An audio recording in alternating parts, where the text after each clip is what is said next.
Oh, hey there. Welcome to another episode of Marsland Motorsport.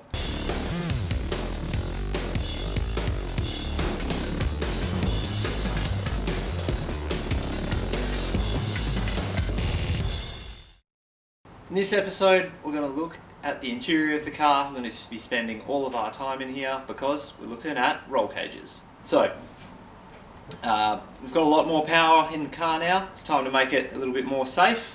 We've definitely exceeded the limits of this chassis when it was brought out, and considering it's a track car only and all we're going to do is race, we want to make it as safe as possible just in the event that something does happen on the track. It has happened recently, or almost every year that I've been racing. We've heard of a story of someone that's come off the track and a roll cage has definitely saved their life. So these are the options that we went through. Got the option of a bolt-in cage or a weld-in cage. Pros and cons for each, so I'll take you through a few of those and let you know what I decided. Firstly, with the bolt-in cage, they're cheaper. You can remove them, of course, so if you turf one chassis, you can, if it's still structurally sound, put it into another one, or if you have a street car, you can bolt it in for the track and then when you're finished, unbolt it again. It's obviously not as strong as a welded one, but you can get it ticked off by CAMS or Motorsport Australia, and then we'll let you do like national events,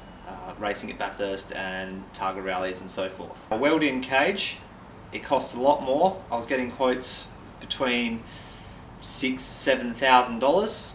Sure, it's a lot stronger and it will actually aid to the chassis stiffness of the car, because you're going to be welding to all the A-pillars and various places along the roof, rather than just making contact with the floor, which a bolt-in does. With a weld-in cage, you can also get custom bars, so you can say move the seats back further or make a roof bar higher or shorter, whatever you need, depending on the driver and passenger of the car. But there are some downsides with the weld-in as well. Number one, it's going to take a lot more time because there's a lot of labour involved, which is probably where the extra cost comes in. You're also going to have to remove the windscreens on the front and back so that you can get your gussets in along the side. And the other thing is you have to clean up all the metal as well for welding. So there's a lot more labour involved with that one, and I don't have the skills to do it myself. I'd have to drop the car off and leave it for a month or two with someone else who knows what they're doing. So we went with a bolt-in cage from AGI. It's currently on order.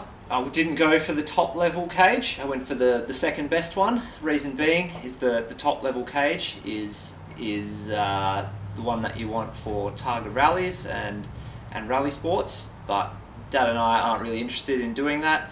We just want one that's going to let us do some side-by-side door racing, possibly a trip to Bathurst one day, and then just club level racing. So we didn't need to spend the extra $700 to get a few extra cross braces in the door bars. We're happy with the one that we got, which was just under $4,000. At the moment in the car, we have a roll bar, which is literally one hoop across here, the main hoop, and sort of two backstays. Now this one isn't amazing.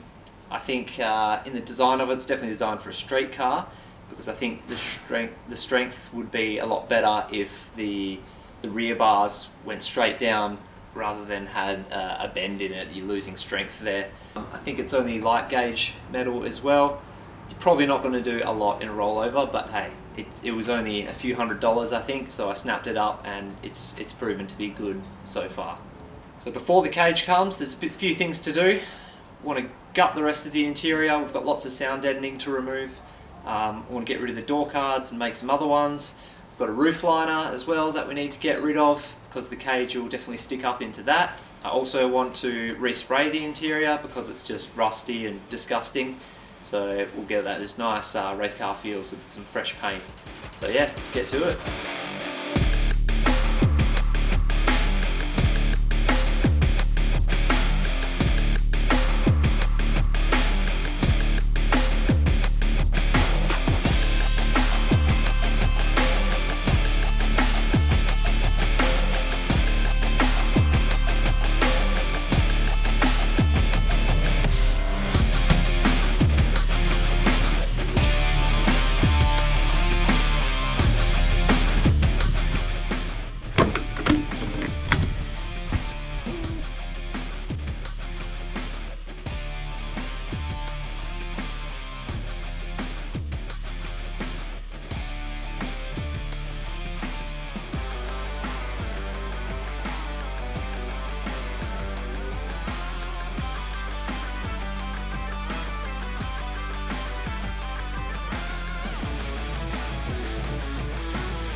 So you've seen us try to remove the sound deadening with the jackhammer.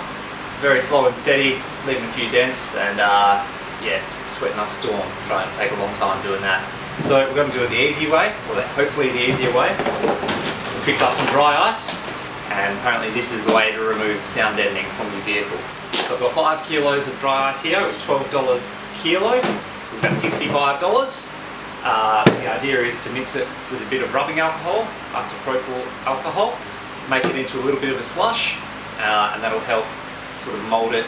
It'll help break it down, and then you can mould it over the top of some hard to reach areas. Leave it for 15 minutes until all the cracking stops.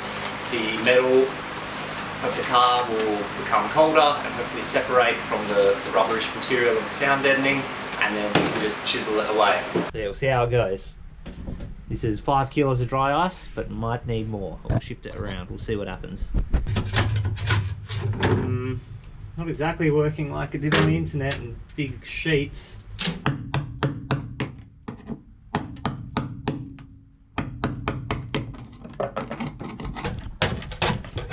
Well, the consensus so far is it is easier and it is coming off a little bit cleaner.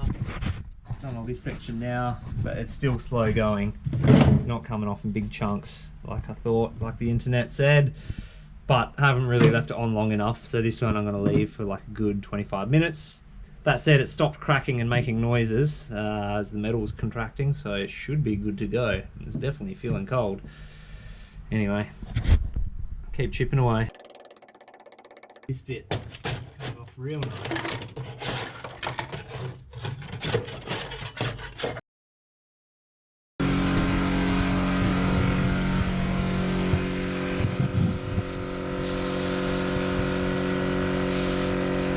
It's nice enough.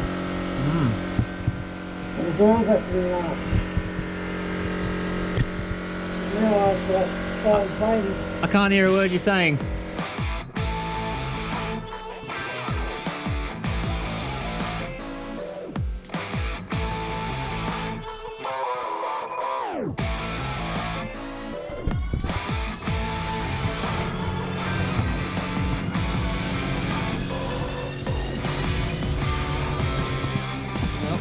Interior spray jobs completed. Nice and shiny. Nearly like brand new. They're even up on the roof. Everywhere. Long overdue. Hopefully no more rust in the floor pans. Beautiful.